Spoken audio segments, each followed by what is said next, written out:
Halo semuanya, melalui video ini akan saya lanjutkan penyampaian materi untuk bab yang pertama. Jadi saya lanjutkan materi dari video sebelumnya. Nah, di video kali ini kita akan membahas mengenai persamaan dasar akuntansi dan hubungannya dengan laporan keuangan. Nah, ini bagian terpenting, bagian dasar sebelum kita bisa menyusun laporan keuangan. Jadi, sebelum kita berangkat ke jurnal, ke buku besar, ke laporan keuangan, kita harus memahami dulu dasar dari akuntansi. Jadi ini persamaan dasar akuntansinya, rumus dasarnya, konsep dasarnya, agar kita nantinya bisa membedakan, oh mana yang kita masuk ke debit, saat kapan kita harus masuk ke kredit, seperti itu. Akun-akun apa aja, transaksi apa aja. Nah, itu semua harus kita pahami dulu sebelum lanjut ke jurnal. Oke, saya mulai. Ini persamaan dasar akuntansi. Simple. Aktiva sama dengan hutang plus modal. Jadi, aktiva bisa kita sebut dengan harta perusahaan atau aset, sama dengan berasal dari dua komponen, yaitu hutang dan modal. Ya, jadi ini bagian harta, aset atau aktiva, sebut saja seperti itu. Hutang bisa disebut dengan kewajiban, bisa disebut dengan liabilitas. Bahasa lebih modernnya yaitu liabilitas. Hutang nggak masalah, kalian mau HUTANG atau pakai utang, UTANG sama aja. Nah, kemudian modal kita sebut dengan ekuitas ataupun equity, bisa. Oke, saya lanjut. Jadi, persamaan dasar akuntansi ini, saya bacakan aja. Apabila kita ingin mendirikan suatu perusahaan, pada awal pendirian pasti kita punya modal dong. Jadi kita pasti punya modal untuk memulai sebuah usaha. Nggak mungkin dong kita nggak punya apa-apa, gua mau bikin perusahaan dong. Modalnya apa? Nggak ada. Ya, kecuali zaman sekarang sih iyalah, itu usaha-usaha kecil misalnya online shop, itu beda cerita. Nah, kalau mendirikan sebuah perusahaan, pasti kita punya modal. Modalnya dalam bentuk apa?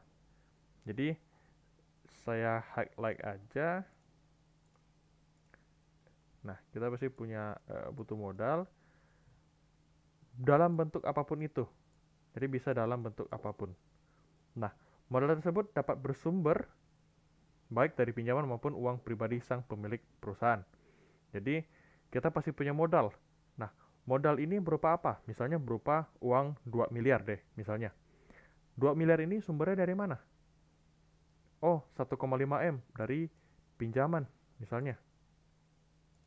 1,5 M dari pinjaman. Kemudian, berarti sisanya dari mana? Yaitu dari uang si pemilik perusahaan pribadi. Berarti 1,5 juta berasal dari pinjaman, 500 jutanya berasal dari modal pribadi si pemilik perusahaan. Atau kita sebut dengan modal desetor juga bisa. Oke, saya kasih highlight sepertinya tidak terlalu nampak.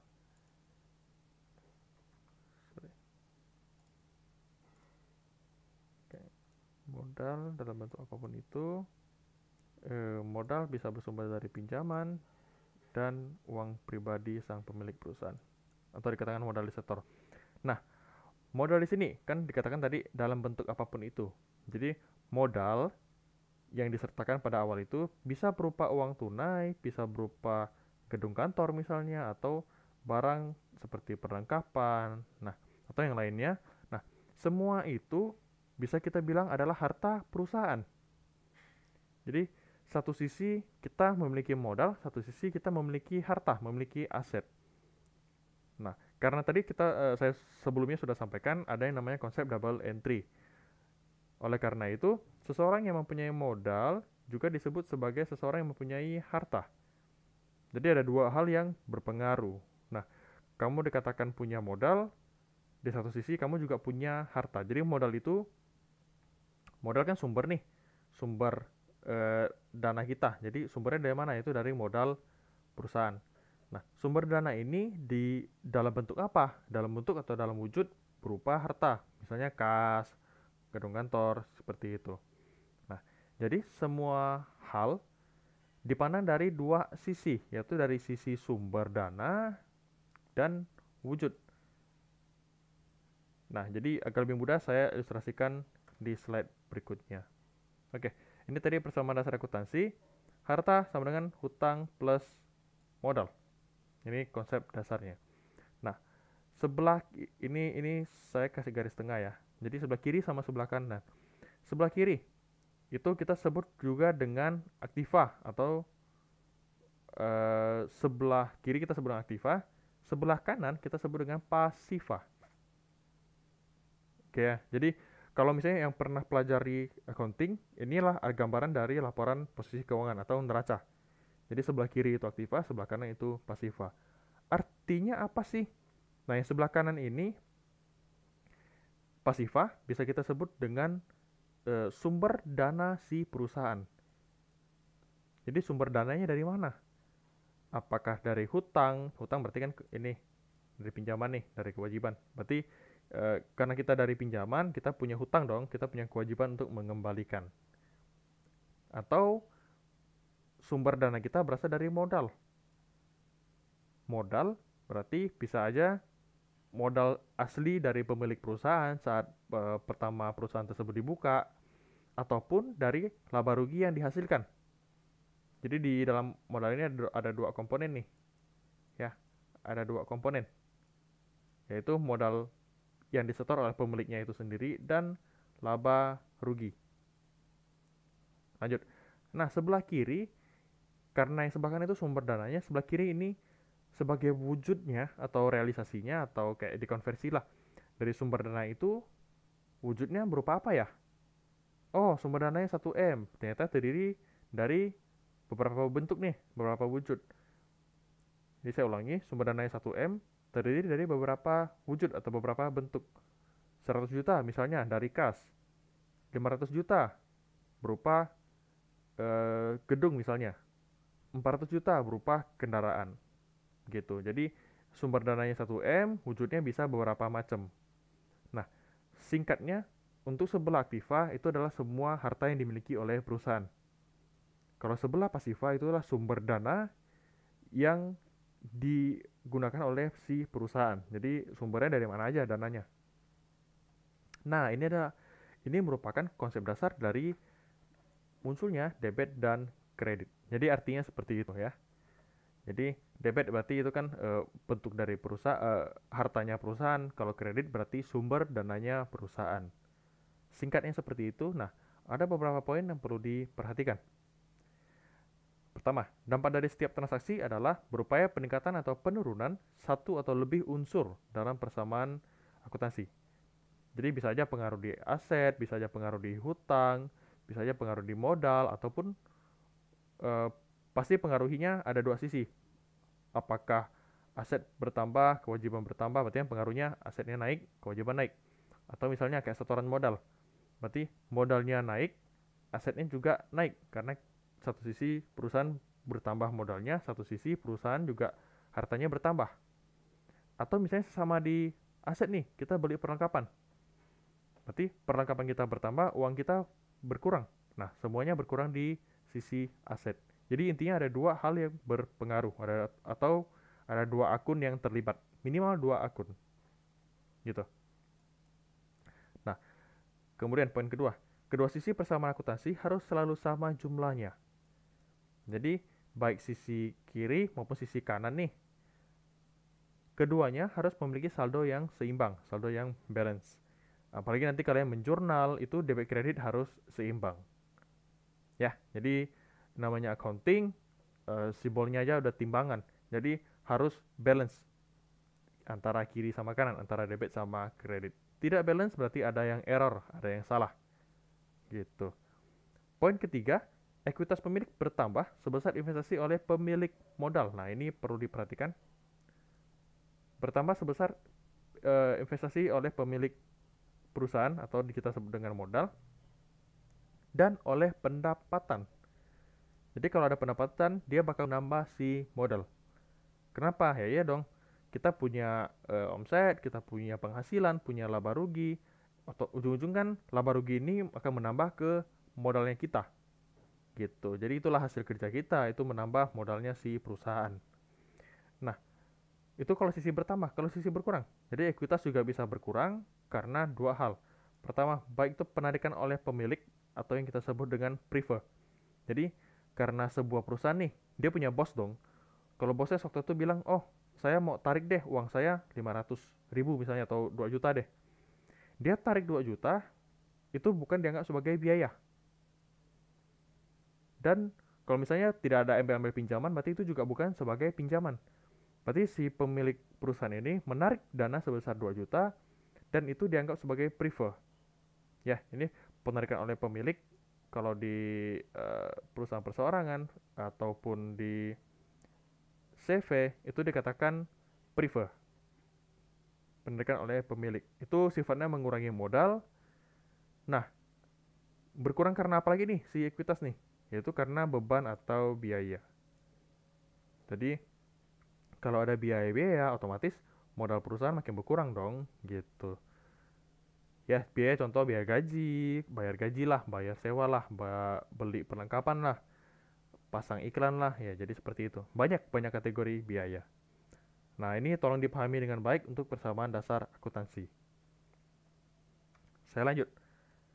Ini adalah contoh daftar akun, atau kalau bahasa accountingnya chart of account.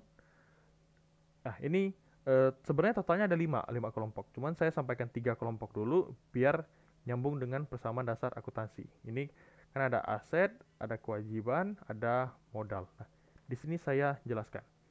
Jadi, itu kelompoknya, kelompok aset, kelompok kewajiban, kelompok modal atau ekuitas. Nah, masing-masing kelompok ini punya akunnya tersendiri. Jadi masih ada rekening-rekening yang digunakan. Kalau aset, paling atas itu kas, kemudian piutang, perlengkapan, persediaan, biaya dibayar di muka, kemudian ini aktiva tetap seperti bangunan, kendaraan, dan peralatan. Apakah hanya terbatas hanya ini? Tidak. Perkembangannya cukup banyak. Nah, kita pelajari yang basicnya aja. Kemudian, kalau hutang atau kewajiban, terdiri dari biasanya itu utang usaha, utang gaji, biaya yang masih harus dibayar, ini yang jangka pendek. Yang jangka panjang itu utang bank atau utang afiliasi, atau ya itulah pokoknya hutang yang jangka panjang. Oke, ini saya sekat dulu. Jadi di atas ini disebut dengan aktiva lancar, di bawah ini disebut dengan aktiva tetap. Itu hanya pembagian aja sih. Nah, ini juga sama, ini kewajiban jangka pendek. Kalau yang di bawah itu kewajiban jangka panjang. Oke, ini agak jelek, yang penting jelas aja lah. Saya kasih clue-nya. Nah, kemudian kalau modal, terdiri dari apa aja? Yaitu modal disetor. Ini yang benar-benar disetor oleh pemilik perusahaan. Kemudian kayak tadi, kalau kalau pemilik perusahaan ambil dana di perusahaan, disebut dengan prefer. Itu penarikan pribadi oleh pemilik perusahaan. Kemudian ada yang namanya laba ditahan. Jadi laba ditahan ini adalah saldo laba rugi yang dimiliki oleh perusahaan. Nah, kalau laba ditahan biasanya lebih ke PT sih, gitu. Ya, laba ditahan dapat dari mana? Yaitu dapat dari pendapatan kurangi beban. Itu dihasilkan dari mana? Yaitu dari laporan laba rugi. Perhitungannya di tempat lain, di satu laporannya tersendiri. Oke, saya lanjut dulu. Nah, di sini ada ilustrasi soal untuk persamaan dasar akuntansi. Jadi, kita mulai perlahan, tolong dipahami dengan baik. Pada tanggal 1 Januari 2020, Tuan Texler punya usaha jasa nih sebagai konsultan pajak. Nah, transaksi yang terjadi untuk periode Januari 2020. Jadi ini Tuan Texler, periode laporan Januari, usahanya itu konsultan pajak. Oke, kita mulai satu persatu. Jadi ingat, segala sesuatunya dimulai dari transaksi. Ada transaksi baru bisa kita jurnal. Atau ini ya, singkatnya ini masih persamaan dasar dulu. Jadi kita pahami persamaan dasarnya. Baik, satu persatu. 1 Januari, Tuan Texler menyetor uang kas ke dalam perusahaan sebagai modal awal sebesar 95 juta. Kemudian, berarti kan di sini si Tuan Texler itu yang punya perusahaan, si pemilik perusahaan, dia menyetor uang kas, uang tunai ke dalam perusahaan, dan itu dianggap sebagai modal awal, 95 juta. Oke ya, saya kasih tanda dulu. 95 juta. Nah, kita coba lihat persamaannya.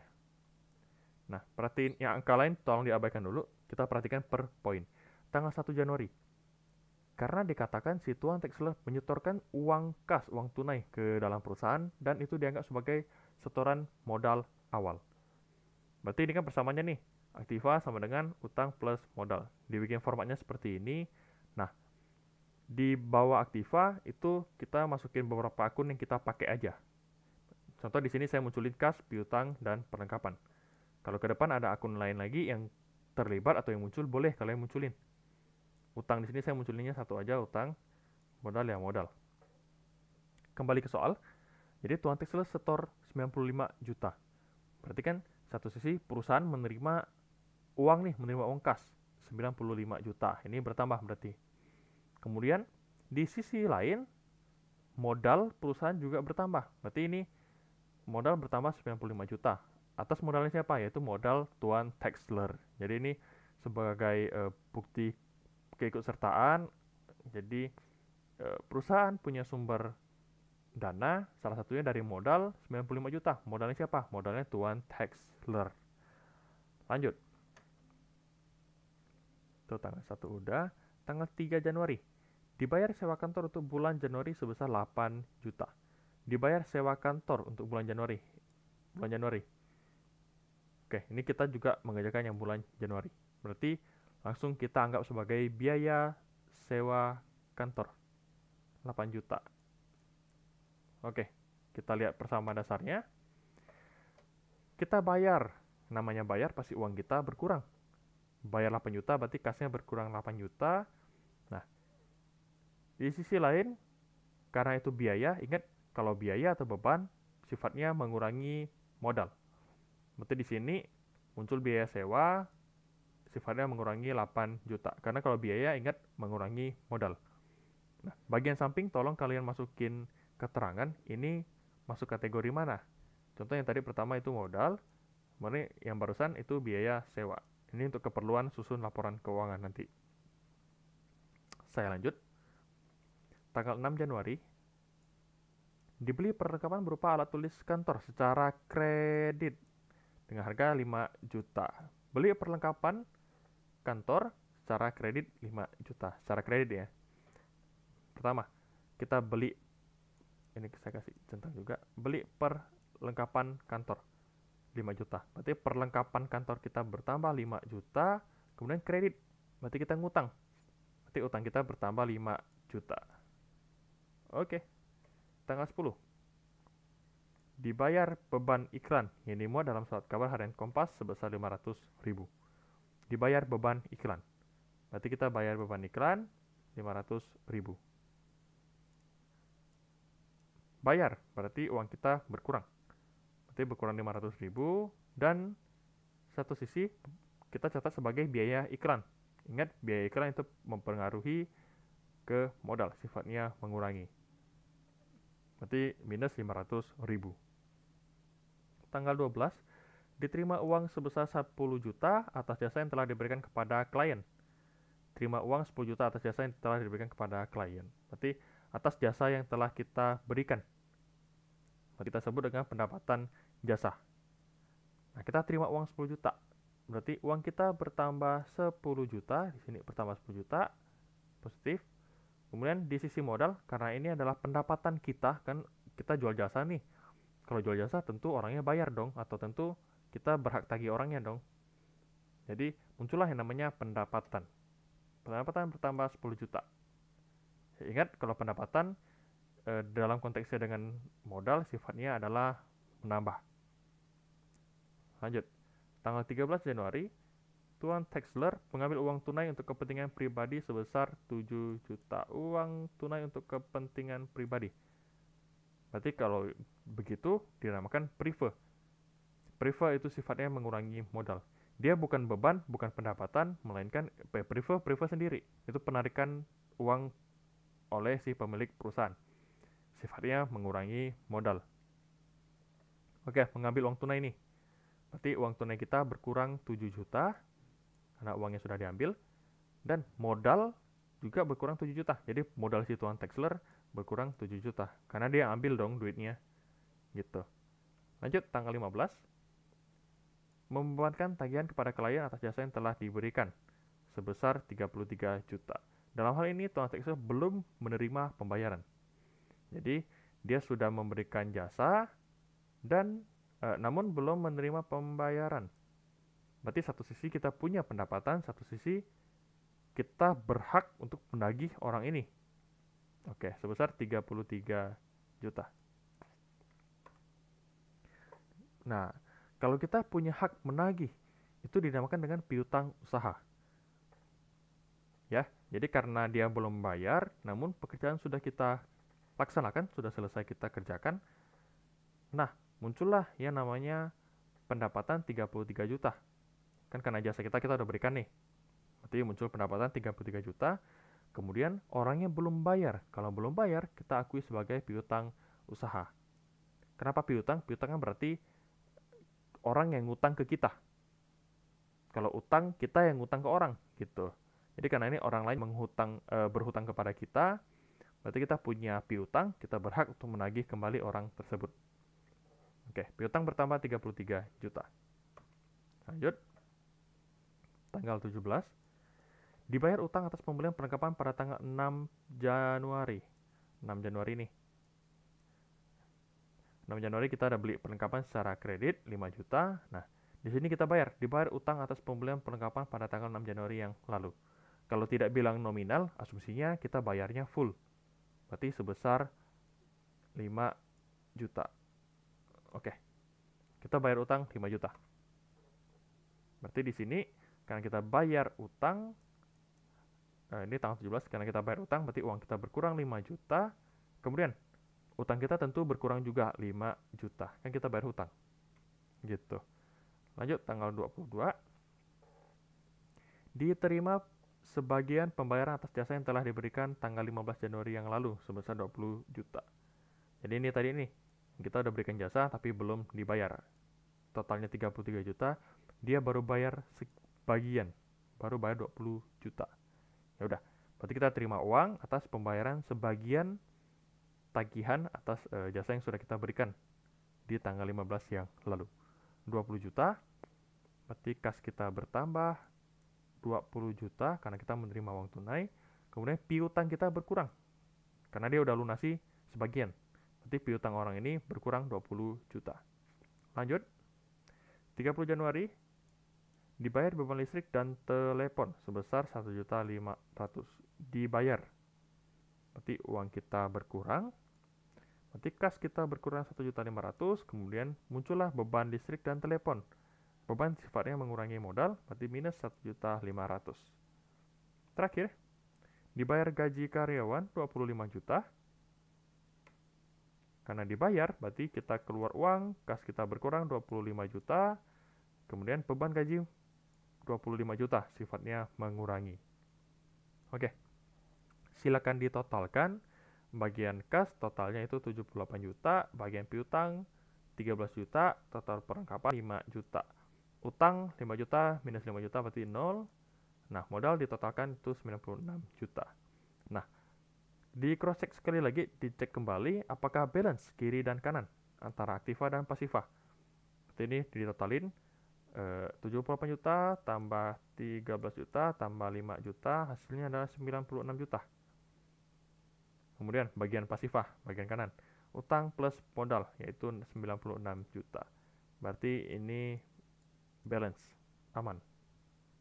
Oke, berarti sudah benar. Nah, begitulah persamaan dasar akuntansi. Jadi setelah video ini misalnya masih ada yang belum paham, masih ada yang ragu, harusnya udah ada gambaran sih. Mungkin secara spesifik masih kurang paham. Nggak apa-apa, kalian boleh tanyakan saya via grup di WhatsApp, boleh. Kalau memang terlalu malu untuk bertanya di grup, bolehlah kalian chat saya secara pribadi di WA. Oke. Saya lanjut. Nah, setelah kita selesai mengerjakan persamaan dasar akuntansi, kita lanjut ke laporan keuangan.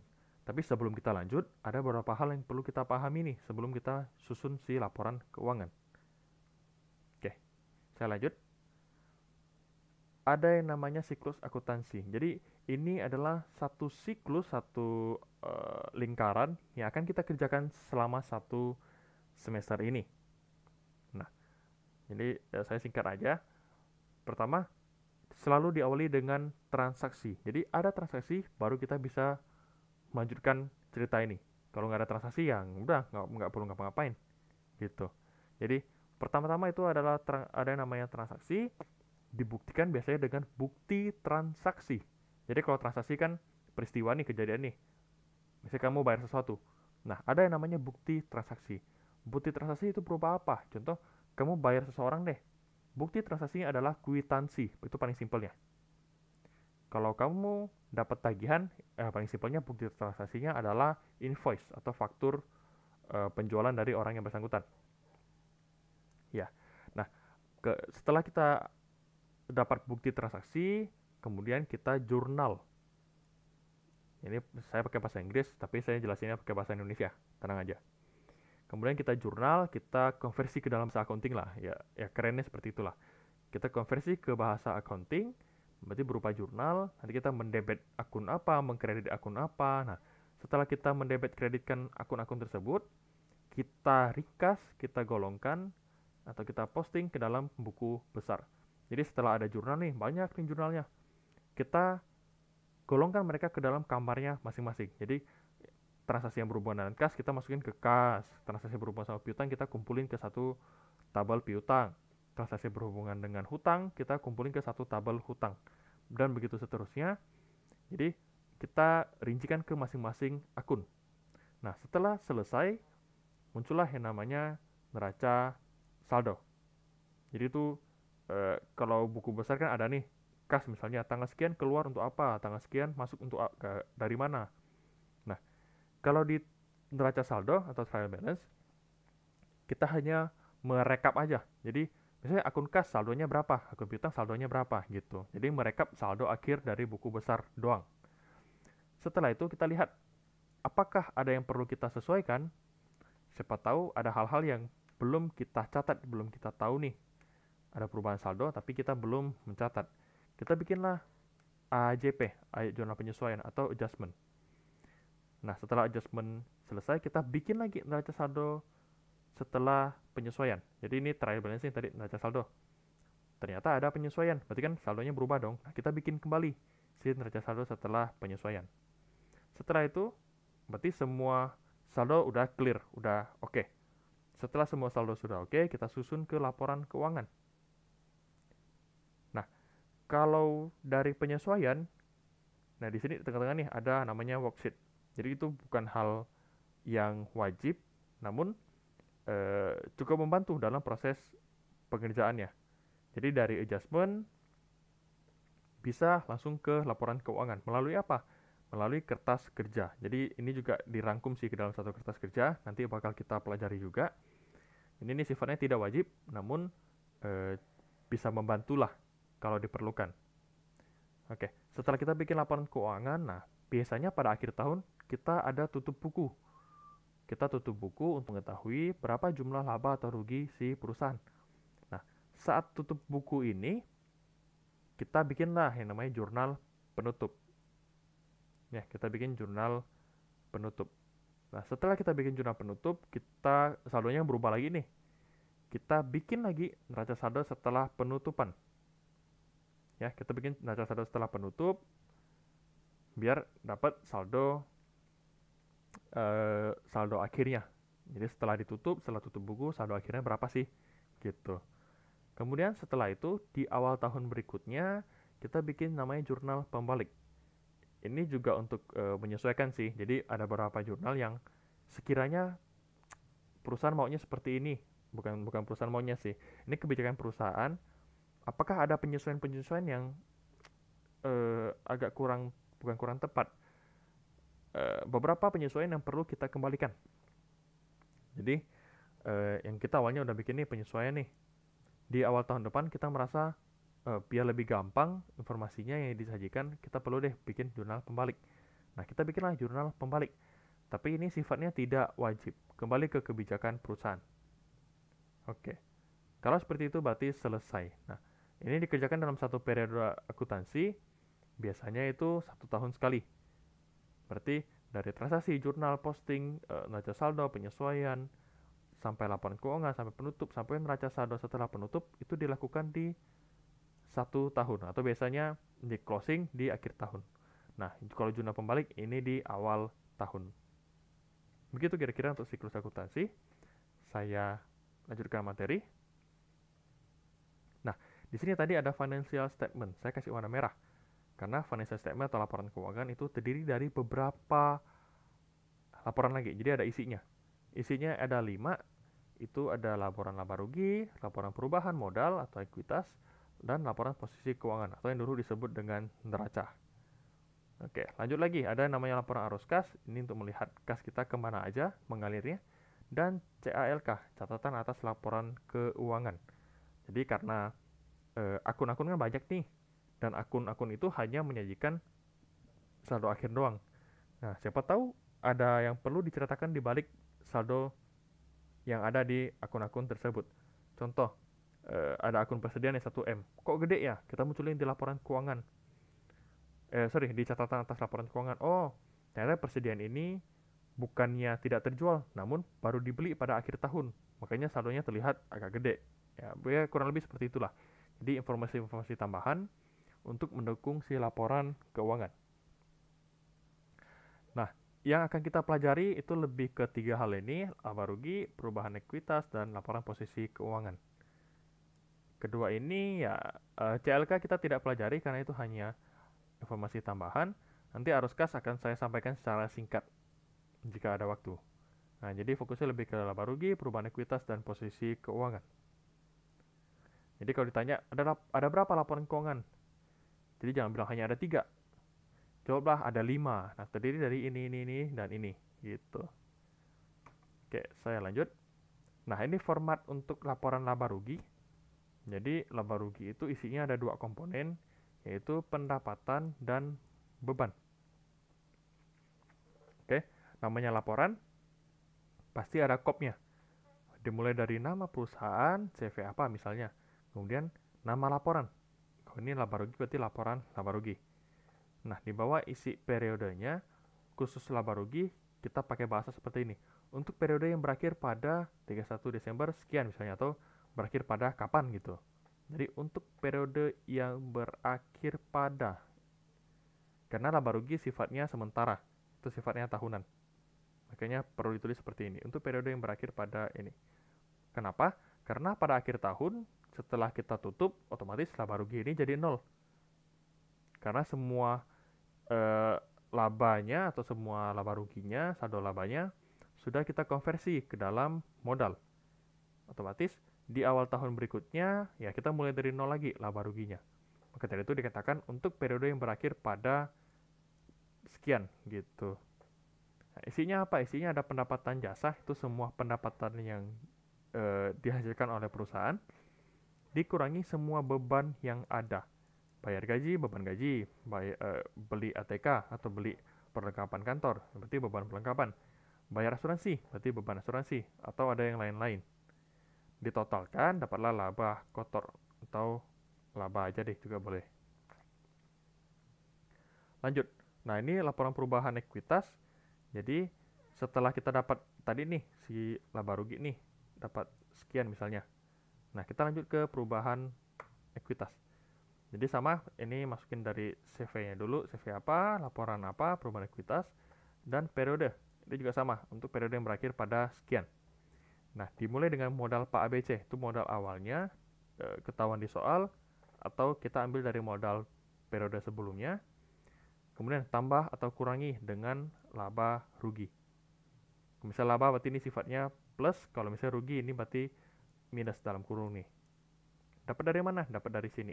Ini yang saya lingkar nih. Dapat dari sini. Dipindahin ke dalam sini. Nah, muncul prefer. Kalau ada prefer berarti masukin, sifatnya mengurangi. Kalau tidak ada prefer ya udah kosongin. Nah, setelah ditotalkan itu hasilnya adalah kenaikan atau penurunan modal.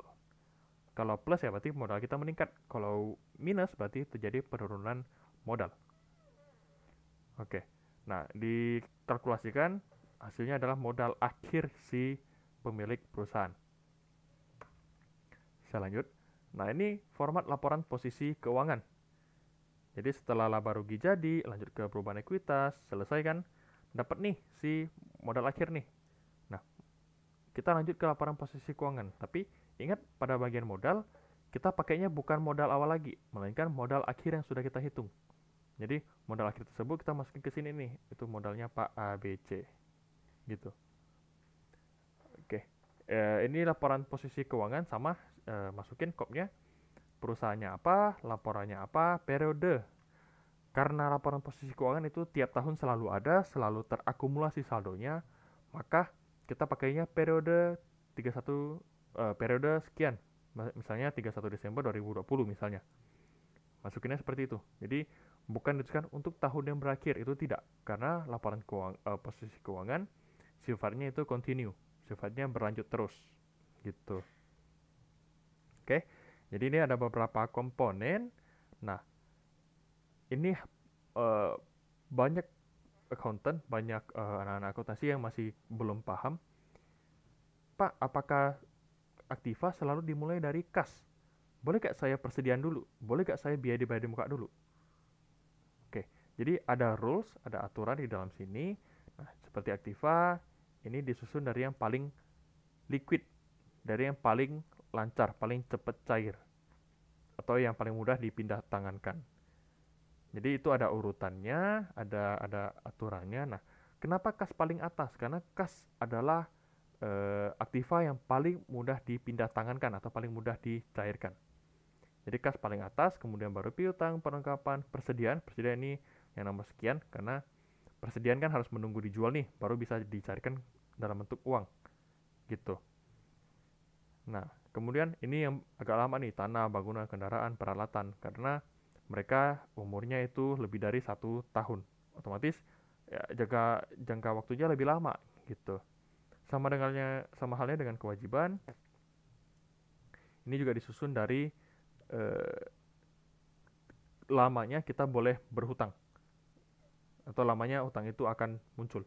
Contoh, hutang usaha. Ini biasanya paling liquid, paling cepat dibayarkan. Hutang usaha itu kayak kita beli barang-barang lah di toko sekitar. Kita ngutang, bayarnya biasanya bulan depan. Itu hutang usaha. Utang gaji, kemudian yang lama nih, berarti utang bank.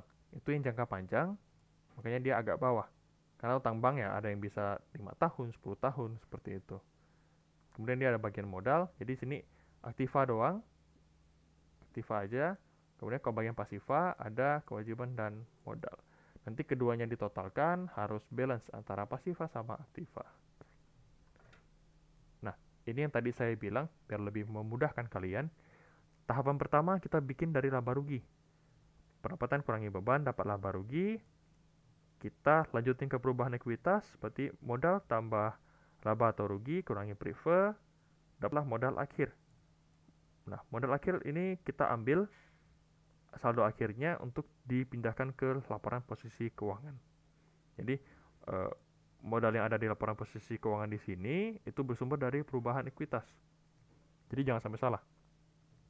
Kesalahan yang biasa terjadi adalah modal yang dilaporkan di sini itu diambil dari modal awal yang di sini.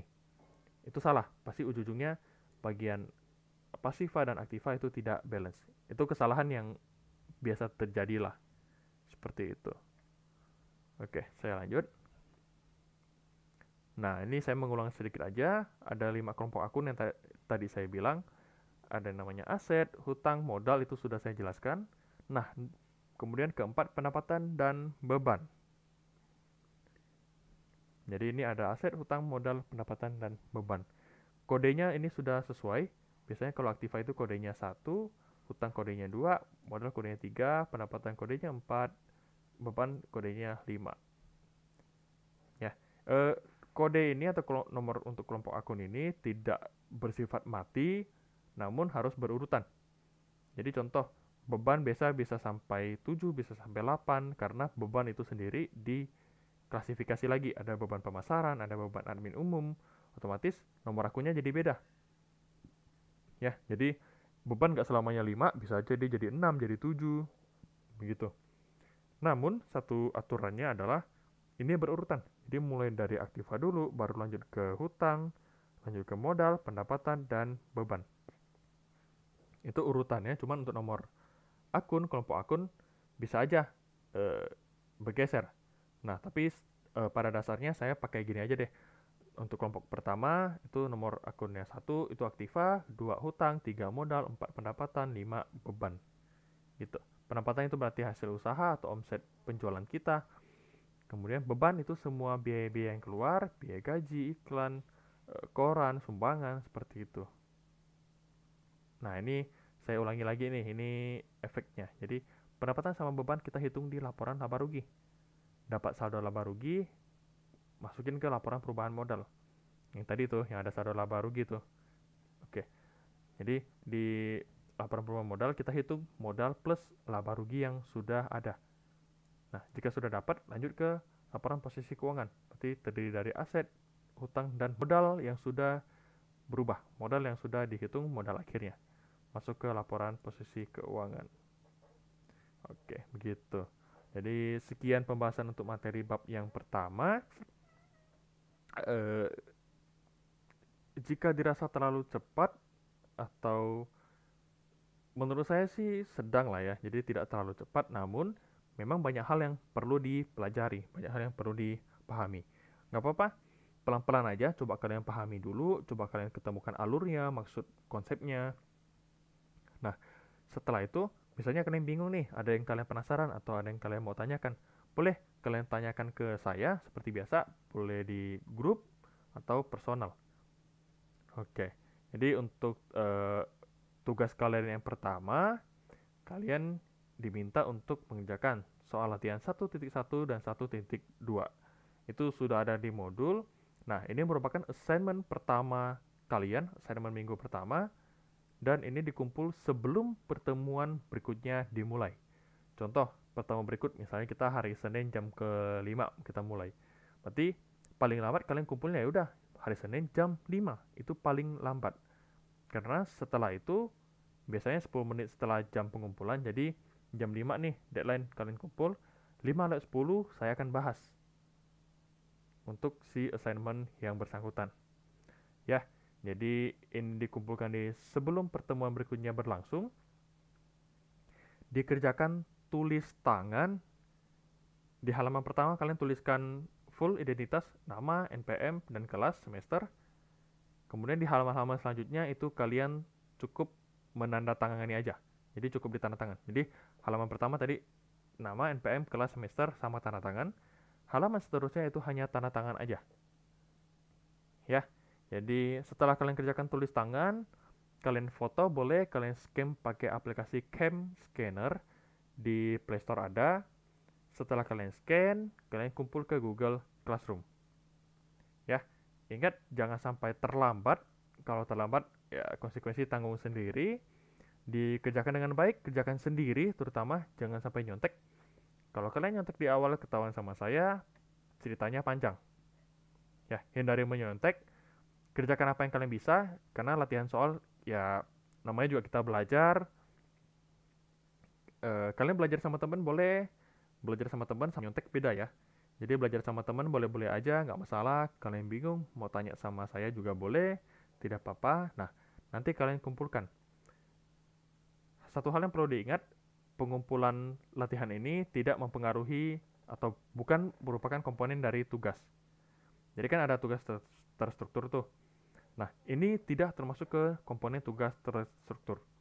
Namun, latihan ini merupakan penilaian dari saya untuk keaktifan kalian di kelas, perkembangan kalian di kelas, progres perkuliahan. Jadi secara tidak langsung cukup berpengaruh terhadap penilaian akhir. Ya, maka dari itu kerjakan dengan baik. Anggap saja ini latihan biasa. Jadi ini bukan sesuatu yang perlu assignment 1 judulnya serem banget, tapi bukan. Anggap saja ini latihan biasa, cuman saya minta kalian sebagai bukti bahwa kalian telah mengerjakan, kalian kumpul ke saya. Benar salahnya tidak masalah. Yang penting kalian mengerjakan. Nanti untuk latihan sendiri pun eh, tidak saya nilai, oh ini benar, nomor 1 benar, nomor 2 benar, tidak, tapi saya menilai kelengkapannya aja, gitu. Jadi itu sebagai bukti bahwa kalian telah mengerjakan. Baik, jadi semoga materinya dapat dicerna dengan baik, dapat bermanfaat, dan saya harap semua latihan soalnya dikerjakan dengan baik dan dikumpulkan tepat waktu. Oke, untuk lebih lanjut jika ada pertanyaan boleh ditanyakan ke saya lewat WhatsApp grup atau chat personal juga boleh. Jadi saya akhiri video kali ini. Selamat mengerjakan, selamat dipelajari. Semoga bisa dipahami dengan baik. Oke, terima kasih.